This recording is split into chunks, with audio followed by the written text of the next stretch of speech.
Okay, hello there. I want to continue this, so I'm doing another episode. I want to keep going, so um, I hope you're here and I hope you're joining me, and I hope you're listening. So it's getting a little windy, but I want to go on for just one more episode. So now, okay. All right. Well, I'm gonna just go dive right in. Hi, I'm Bunny says, by the way, and thank you for being here. But when I returned to the machine later that night, my hands are scratched, and I think I might have bruises on my arms. Claude was not joking when he said he would not go easy on me, but he did compliment me more than once. Okay, she's having a flashback to the forest. Claude. Lucette, I've hit you quite a few times and you haven't uttered a single complaint. Impressive. Crying is for the weak. Though everyone should be sleeping, I notice that the light is still on at the tavern. I see Jurian and Gollin up, near the table, speaking with each other and laughing. If Clyde had come back with me, he would be happy to see this. You two are still up? They are not even surprised when they turn to face me. Now, here's Jurian and Gollin. Jurian. Good days like this are even better when it's stretched. I haven't been off duty in a long time. Did you both have a good time tonight? It was great. Gollin knows these little places in town that I've never even heard of before. I noticed that Jurian is more energetic than usual, her smile a little wider than normal. I wonder if she's drunk. I'm going to get another drink. Another drink? Gollin leans in towards me, his voice hushed. We already bought a replacement bottle when we were out today. We would never have taken anything for the machine without money. Right. Is Jurian drunk? Oh no, Princess. Tipsy. It's like a buzz. Fades a lot quicker. Oh. Gollin and I watch Jurian as she refills a glass at the bar. I have to thank you, Princess. I would never have asked her out if you and Karma hadn't insisted on it. So you told her? Gollin looks at me with a pleased smile. I'll take that as a yes. She didn't really realize until much later. I just asked her out for food and she thought that's all it was. Good, that's exactly the way it should go.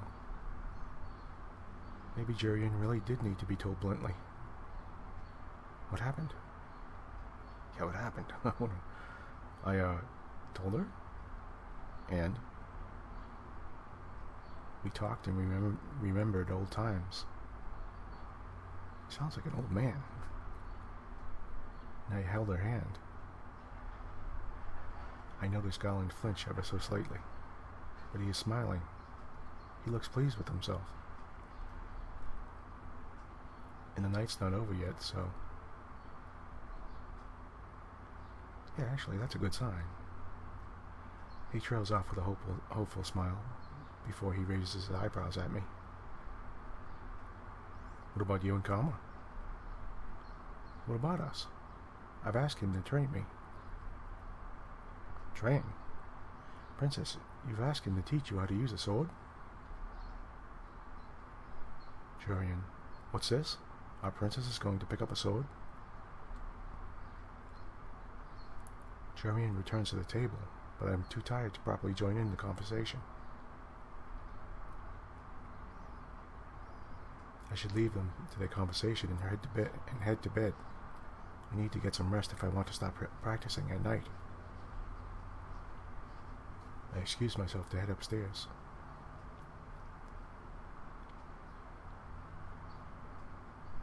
Oh, what? Okay, we're in Lucette's bedroom. And she seems upset about something. I am startled awake by an excruciating, bright light. It is momentary, and when it is over, I am sitting in my bed, dazed and confused. My eyes burn. My hand flies to the pendant around my neck, where I see the second-class slipper with another piece. Oh wow, she got a second piece. Oh yeah, she did. It's showing the necklace there, and there's another piece. But when did I do another good deed? I grasp the necklace tightly in my hand as I make my way to the tavern. Everyone is doing their pre-morning chores when I get to the tavern area. I notice Karma glaring off into space, and not far from him, the two knights. They haven't been up all night, have they? I make my way slowly over to them. Jurian, even back then you were like some kind of shadow, weren't you? Gowan. Okay. You don't have to hide it. It was obvious you were tailing me back then. It was only because I was worried about you. I realized you really didn't have to follow me, Lan. But I'm glad you did. Lan, huh? Lan? Jurian? Oh, shush. Fritz used to call you that too. Lan is Gowan's childhood nickname. He still gets embarrassed when I call him that. I see. So what are you two talking about? Oh, we were just reminiscing. I look at the two of them critically for a few moments, waiting for them to say something. They both exchange a glance before looking at me, confused. Well? Well, what? How did your date go last night? Oh. That might have been... Okay. Gowan makes a sound and turns beet red. Jurian's eyebrows quirk, and then she laughs. Oh, that? It went well. So well, in fact, that you can see that the two of us are still very much enjoying each other's company. Oh, thank God. I thought she was going to go, date? What date? You know, something like that.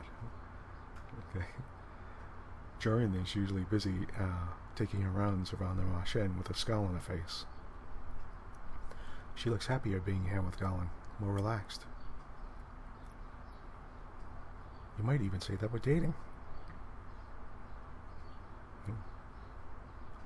Isn't it funny how already gets, Princess? You were blushing just as much yesterday when I... One more word, Lan, I swear I'll punch you. The two of them are both blushing now, and the scene is oddly comical. Who knew that the two great knights of the Order of Caldera could be so easily undone? Both of you are amusing to watch. The two of them stare at me, suddenly solemn-faced. I suddenly remember that one conversation the knights all had at the castle. They were talking about how they all had personal reasons for being knights, despite the fact that they all served the king. I had always thought Jurian and Gowan were stoic and honorable, that their only reason for becoming knights was a sense of justice. Seeing them here, though, without that stoic facade, they feel more like people. My curiosity is piqued. Do you mind if I ask what your reasons were for becoming knights? Oh, says Jurian. My father was a knight. He put his life on the line for his kingdom. Gowan. Jurian's father was a living legend in his own right, and he had the medals to back it up. My father wasn't around a lot, but I always admired him. Judging by the look on Jurian's face, it's clear to me that she really loves her father. My mother died when I was young, and because my father couldn't be around all the time to take care of me, I ended up practically living with Lan and his family. Lan always got annoyed when I called him my brother. Colin. Now I know why. Colin. Jurian wanted to follow in her father's footsteps. Then why did you join the Knights, Colin? Because he wanted to watch over me.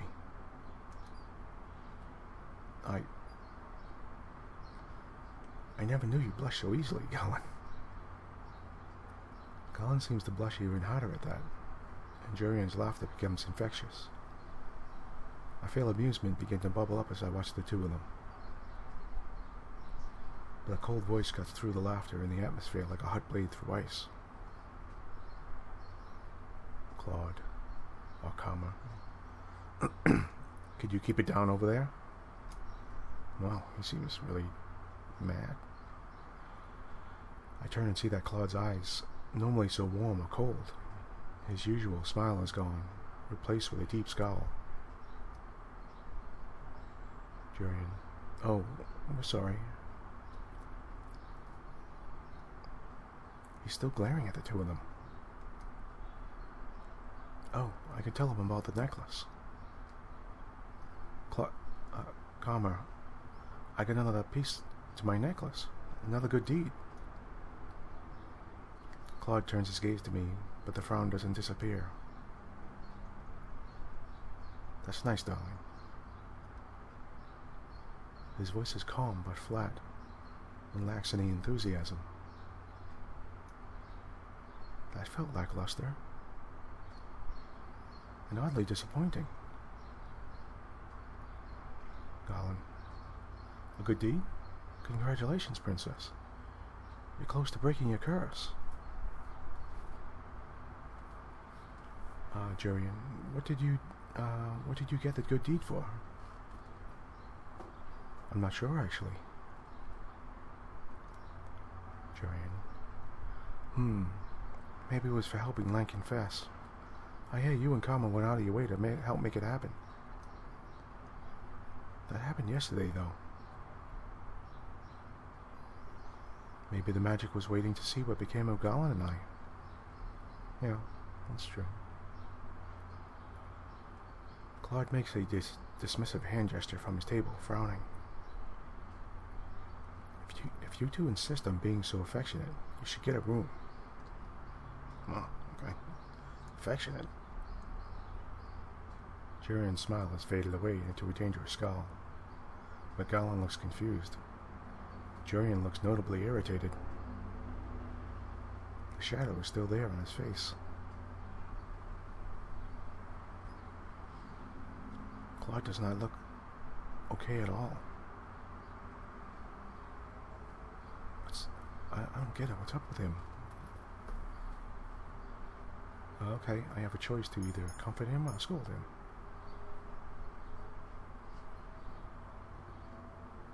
I don't know. There's something. Well, it wasn't their fault. They just, scold him. They were just being nice. It doesn't matter if something's bothering him. He isn't like him to be so rude. Irritation is no excuse for rudeness. Fine. I apologize. Happy? Well, okay. He looks at me for a few moments, his expression twisted into a defiant scowl. But it doesn't hold long. Moments later, his expression softens and he looks away, almost in shame. I'm sorry. This apology sounds real. But still, why do I feel so disappointed? Yeah, what's up with him? He does that, and he was doing it with Rumple too, and...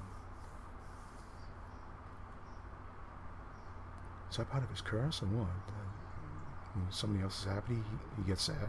Is that what goes on? I mean, I don't know. Okay, well... Silence descends for a few moments before Claude abruptly stands up from his table. Excuse me. Claude turns briskly and heads upstairs, leaving me with the two knights. I wonder what's wrong with him. You think we've been running him too thin because of practice? I do not think it's you two. I get the feeling that Claude holds himself back from saying what he means sometimes. Sometimes he acts strange, distant.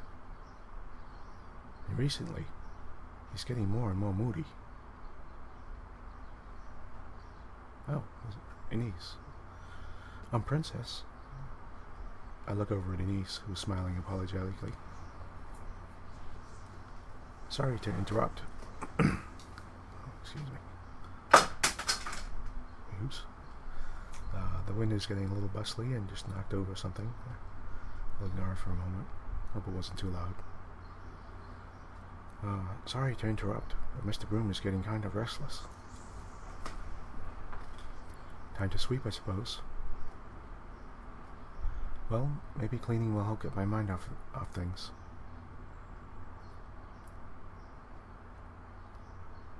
The rest of the day goes by slowly. I am stuck cleaning most of the day and then serving later. At one point I speak with Delora about the knights that had attempted to kidnap me, and she tells me that she and Parfait are meeting later to discuss their suspicions. I still do not understand what their suspicions are, when Sir Alcaster cannot possibly know who I am. Okay, I'm back in the common room, the reception room. My hands are sore by the end of the night, but I still feel like I can practice with a sword. I noticed that both Jurian and Garland look restless too. Garland eventually leaves for a patrol, while Jurian remains at the table, looking deep in thought. I do not want to bother her, so I decide to try and find Claude. I go to his room, but find that the door is locked. Claude? Karma? Are we training tonight? No answer. My heart sinks. Is he not speaking to me? Did I do something wrong?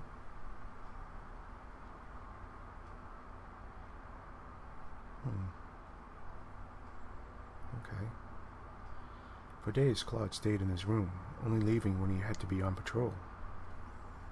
A few times I saw Parfait go into his room, but she refuses to talk about what is bothering him. I feel so useless. When Claude did appear in the tavern or out in the town, he still had that terrible grimace on his face. Oh, wow, really? Still? Okay. Yeah, she's flashing back. Look, I really don't want to talk right now. If you're so frustrated with me, why not just ignore me? No, I'm not going to train tonight. I'm not in the right state of mind. I don't want to talk about it. Just leave me alone. Please. Wow, okay. That seemed like it was different times that he kept on blowing her off. Okay, Lucette. I am really beginning to worry about him.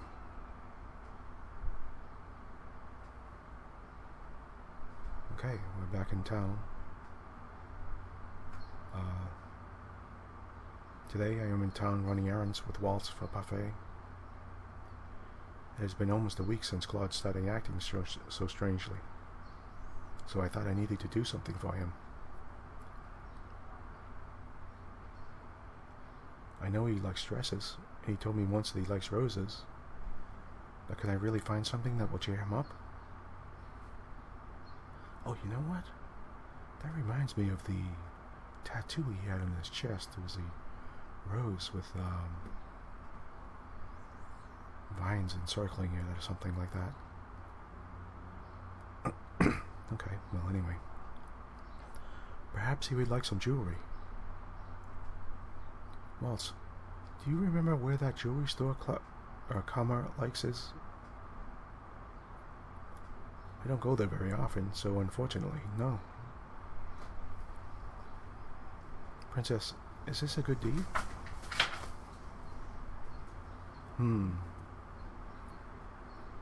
What you're doing right now, did you think it would be a good deed? Good deeds need to be selfless. Right? Generally, yes. I doubt this will count as selfless. I'm doing this to cheer karma up. That sounds pretty selfless. But it's also so that he goes back to teaching me how to fight instead of sulking in his room.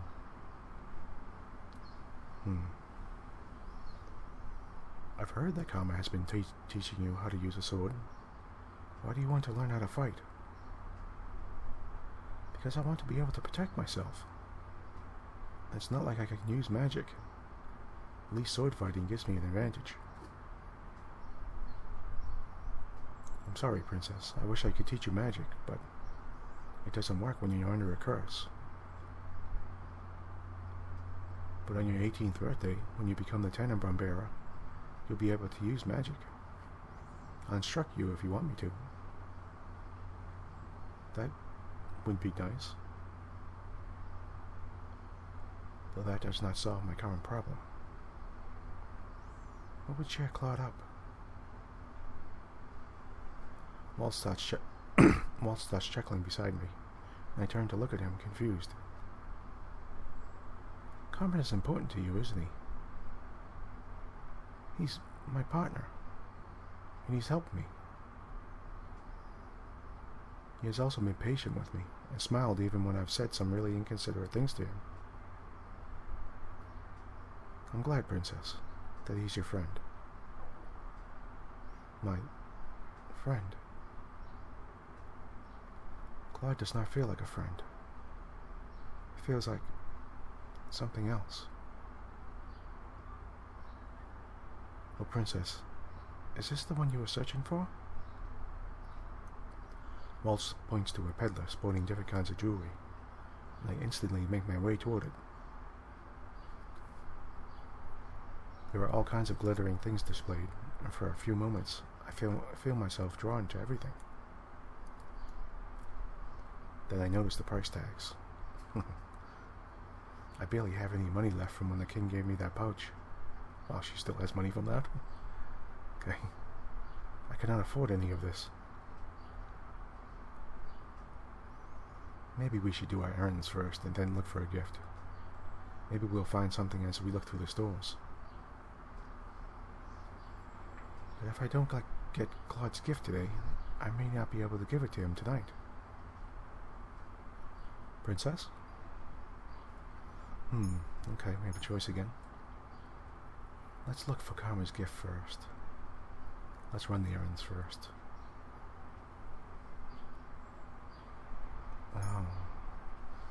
Well, it doesn't matter if she looks for Karma's gift right now because she doesn't really have any money to buy anything, so let's run the errands, and that way maybe, we'll see something as we're going along and that we could actually afford to get. It's sort of point to sort of mood if she doesn't have any money. So let's run the errands first.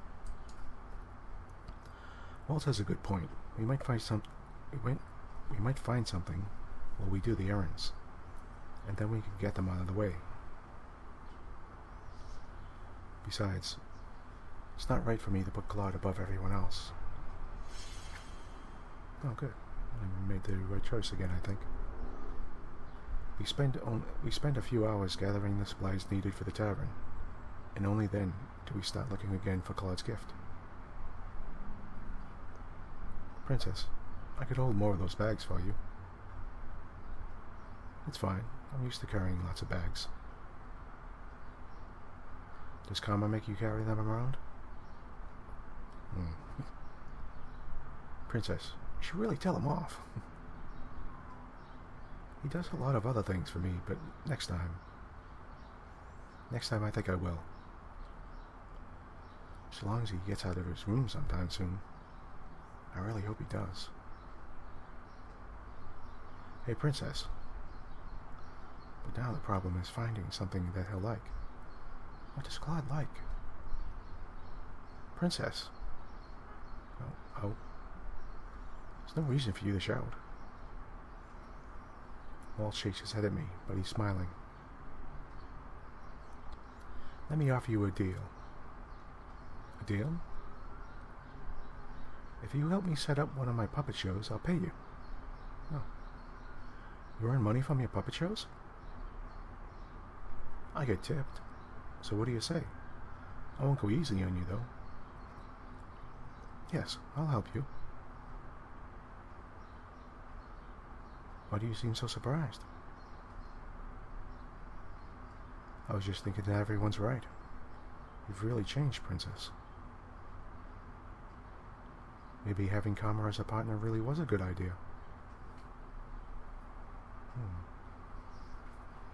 Being partners with Claude may have changed me for the better, but I doubt I have done the same for him.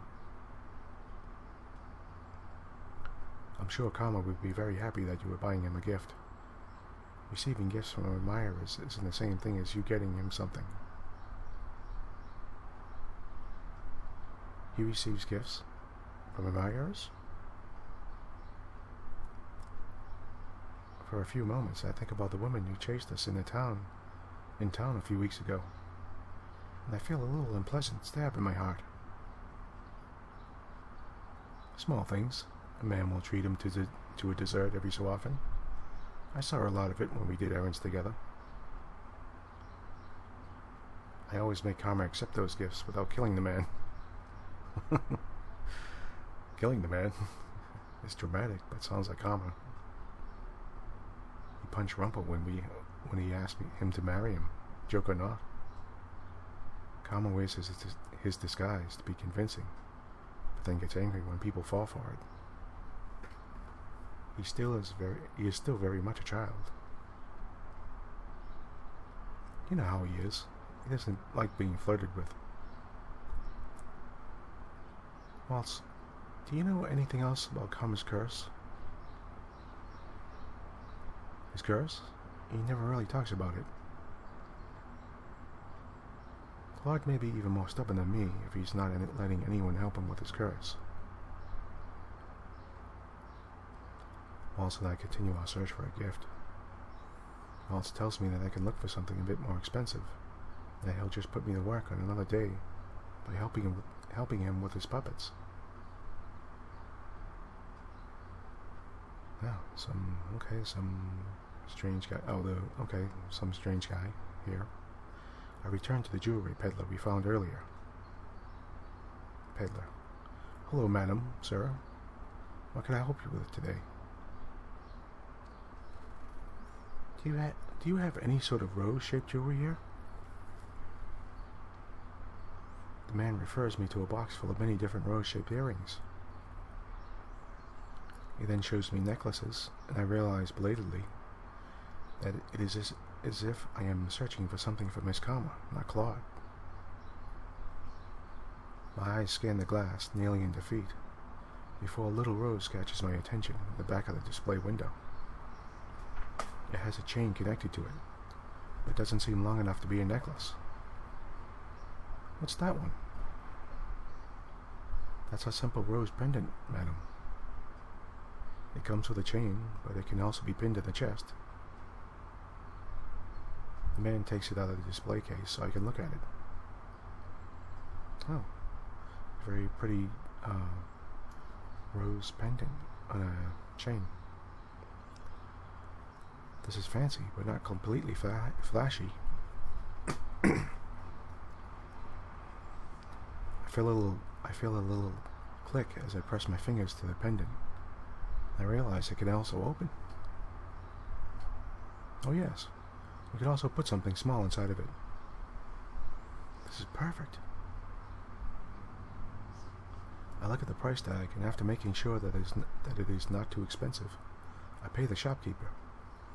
Waltz pays him the additional fee, and then we walk back toward the machine together. When we return to the machine, I go to my room to tuck the locket into a drawer before I head to the tavern to finish the rest of my chores. just as I expected. Claude is not downstairs today either. Jurian and Garland have taken to training with each other, though they seem agitated that Claude is not helping them.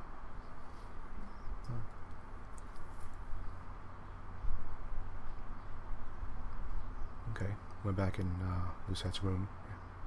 At the end of the day, I hurry to my room, where I write a few words on a piece of paper that I put into the locket. A normal rose would have withered, so I offer this one instead, in heartfelt thanks. I hold the locket tightly in my hand and start toward Claude's room.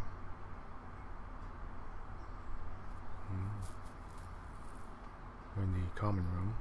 This does not look like Claude's room. Lucette. Why is my heart beating so fast? I'm just giving him a gift. I pause at Claude's door, remembering the last time I entered his room.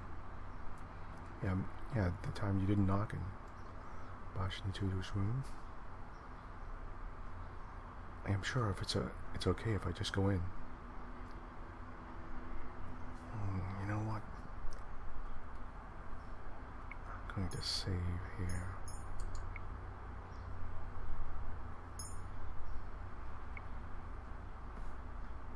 So I'm wondering if something bad is going to happen. I don't know. Should I go in? It's getting long. You know what? We'll stop here. Just on the verge of going into Claude's room. Because it is getting past 30 minutes, and I would like to end this now. No, I'm not. No way. I'm going in. Sorry. I'm going straight in. You're going to have to put up with me for a few more minutes. I open up the door to Claude's room, which is thankfully not locked, and step inside.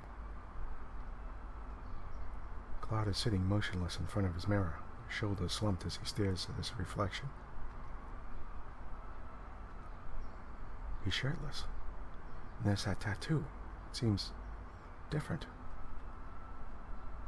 Claude does not notice me at first. I notice that his hand goes to the tattoo over his chest. Then I hear him heave a heavy sigh. Slowly, I close the door behind me. You know, you should learn how to knock. I mean, I swear to God. But okay. It clicks, and that is when he suddenly turns to look at me. At first, there was just shock in his face, and then suddenly, anger. Okay. Again. Why do you do this again, Lucette? Okay, alright, maybe we'll... Okay, you know what? We will stop here. There's an option here. I came to speak with you, or I came to give you something. So I guess we will stop here. So this is a good place to stop. And he seems really angry. Now I'm wondering what I should do. Maybe I should just say I came to speak with him and get out of here real quick. Because if she gives him that pendant, I wonder if he's just going to get mad about it.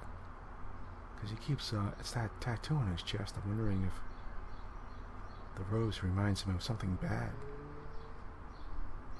Like part of his curse or something, so. And, you know, and to get it as a gift might, you know, well, okay. Anyway, we'll find out next time.